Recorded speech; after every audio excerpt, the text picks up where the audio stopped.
Hello, I am Ronel LeFranc. I am from Haiti. I am a senior student in agronomy with a concentration on natural resources and environment. I am a scholar of an organization called HELP, which is an acronym for Haitian Education and Leadership Program. It is an organization which provides need-based and merit-based scholarship to the top high school graduated for universities in Haiti. Last year, after the earthquake that hit Haiti, I was selected by this organization to attend Dartmouth College for a couple terms until the rebuilding of my university. And during my time at Dartmouth, I took some environmental classes, during which we did a lot of discussion about sustainable development and environmental issues. And during one of them, called ecological agriculture, we did a lot of discussion about conventional and organic farming, which was very interesting for me. And during this time also, my host family took me to many operation sites in Vermont because they knew that I was very interested in learning about new methods and techniques that can be useful for the environment. And among these sites, Cedar Circle Farm was one of them. And during my trip to Cedar Circle, I met Will Allen, who is the manager of the farm, and he was very delighted to meet me. I think because I am from Haiti, which is a country with a lot of environmental and agricultural issues. And he was very eager to have me back for an internship. And this summer, I am doing this internship at this farm. I think I really enjoy my time here because this internship is very important for my future career and projects, because not only it allows me to materialize a lot of theories that I've been studying for a long time in my agricultural classes, like soil preparation, making and using compost, a lot of plant diseases, and also I get a lot of new experience in not only vegetables production, but only flower production, from soil preparation to harvesting, storage, and marketing.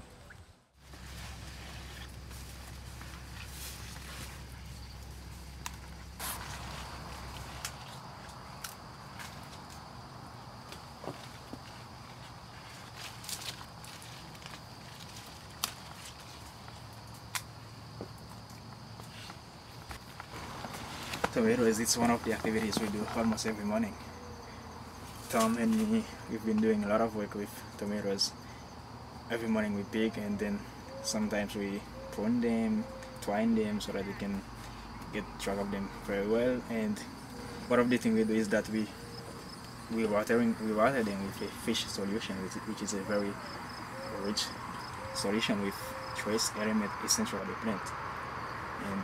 And a lot of people are saying that this year they get very well with the tomatoes.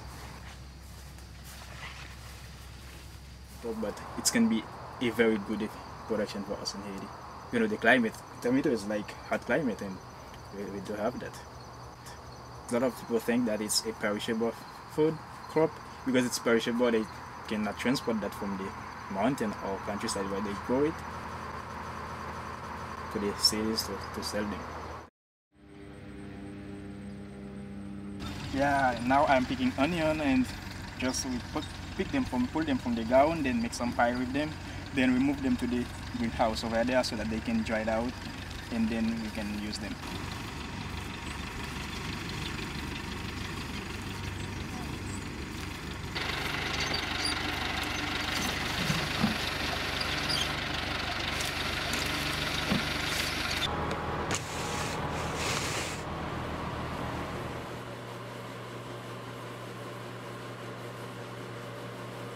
Definitely, I think Haiti needs this organic farming because, you know, we don't really have large scale agriculture, and with the situation of our lands, which has been degraded by erosion and some other environmental issues, I think organic farming is a good option for us now.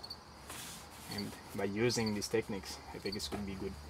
Not only we will produce for our self-reliance, and we will promote the environmental sustainability by protecting the environment and prevent the releasing of greenhouse gas in the atmosphere. And every Wednesday also I do some work with Kat, who is the education coordinator, and most of the time we do some field trip to the community gardens and her school teaching gardens that she's coordinating. those trips are very important in terms of education, because I think what she is doing about education is trying to raise public awareness about the agriculture and food production problems, which is very interesting. This garden is abuzz, literally abuzz with activity right now. If you just watch any one place for a few minutes, you'll see hundreds of insects of all kinds of sizes flying around. Those are all really important friends to have on the farm. All these syrphid flies, they're pretty amazing, and this really helps a lot. Insects can fly for quite a ways, a mile or two, many of them, sometimes more than that. And so by having this here in the center of our 40 acres is pretty critical. It's not the only beneficial gardens that we have, but this is one that I use for teaching. Another teaching garden I have, which is for vegetables. So we teach people how to grow lots of food in small spaces. In my gardens, we don't use machinery. We just use people and tools. And that's part of how I like to garden. I also feel like that's way more accessible to the average person. Most people don't have big tractors and can't have 45-inch spacings on the rows and all of that. So I really try to keep it very hands-on and very practical for our learners. Teaching people how to grow food is key in trying to give people better access to food, but not everybody has land to grow a garden on. So additionally, we also have a 1-acre plot up the road, which you're very familiar with, the Willing Hands Garden. And in there we grow very fresh foods that don't usually end up at the food shelf. So things like tomatoes that we can harvest that day, corn that's harvested that day, lettuce that doesn't have a single nick or rust spot on it. You can get that to the food shelf on the day that it's harvested. And so that in and of itself is really helping us to meet our mission, but we're also trying to develop a model there that other farms can replicate. We can let them know how much time and energy and money had to go into the garden and what our yields were. So if we can get more farmers to grow a small piece of their land in fresh crops for people that need it, that's going to help to increase access to good food. We also have a CSA program here at the farm. CSA is community supported agriculture, where you are you give a lump sum of money in the spring to buy a subscription to fresh food, and then you come to the farm for 20 weeks and you pick up a basket of what's in season. There is a cost barrier associated with it because you have to have $500 at one time in the spring in order to be a part of this program, which is a very difficult thing for people to do. So we are part of a program that is called Farm Share, in which we raise money from our clientele that can afford it to give a little bit of extra money, and in the end people can apply for the program that are income eligible, and they can get a CSA share for half the cost of what it would normally cost. So that is another way that we try to make food more accessible. I think that is a great program. But what if you lose your harvest and people have already paid for that? That is a risk that everybody takes. So that is part of the understanding when people sign up for a CSA. Yeah. We hope that they've read all of the information so that they can understand that you're sharing in the risk, which means that it could be an amazing year, very bountiful, or it could be a year that's not so amazing and is not so bountiful. But it's worth pointing out that a farm like ours really tries to diversify. We don't like to put all of our eggs in one basket, so to speak. So even if our tomato crop gets wiped out, which it was in 2009, we lost our entire tomato crop, we still are able to succeed as a farm, and we're still able to feed people. It's just tomatoes that we weren't able to feed that year.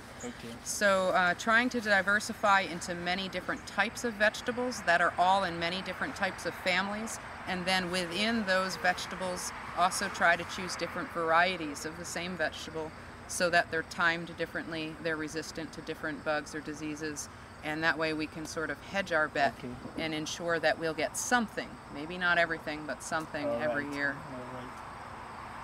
So that I think is really good advice for all farmers. Most farmers know, I think, that diversity is key in ensuring success with your crops.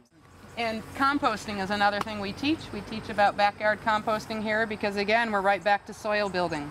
If we can teach people how to build healthy soil and teach them how to grow food, everybody's better off.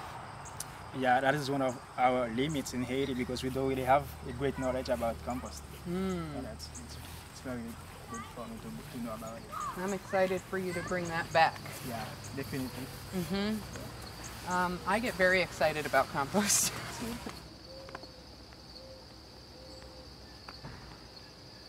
Yeah, this morning we are in the Wedding Hands Garden, and one of my farmer jobs this summer, adding to my works at the farm, was to assist Tom in the management and maintenance of this garden.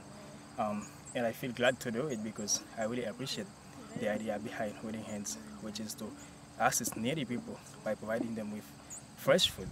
And also by working here, I feel like that not only I give my contribution to this organization, which is a humanitarian organization, but also I gain some new skills in farming, which is of great importance for my formation. Yeah, I don't know if you want to talk about the group of people that hired us this morning. Yeah, okay, so these are volunteers for the Willing Hands Project, and they come in from around the area and donate 2 hours twice a week to help plant or weed or harvest, which we're doing now because it's towards the end of the season. We're getting a lot of harvesting in. And this garden is 1 acre in size, and we've been working on it since I'd say April. We started seeding stuff in the greenhouses, which then we can plant once they're a certain size. We'll transplant them in the field, and so that's how we get a lot of these crops. We also get a lot of them from the farm itself. They end up they do a lot of transplanting, so they'll seed a lot of the vegetables in the greenhouses, but they'll seed extra because they want to make sure they get germination and they have enough for their farm. And so there's a lot that's extra after that that ends up in the compost. That's true with a lot of farms. So this farm, Cedar Circle, is using their extras and putting them in this garden, and we grow it and it goes to the food banks.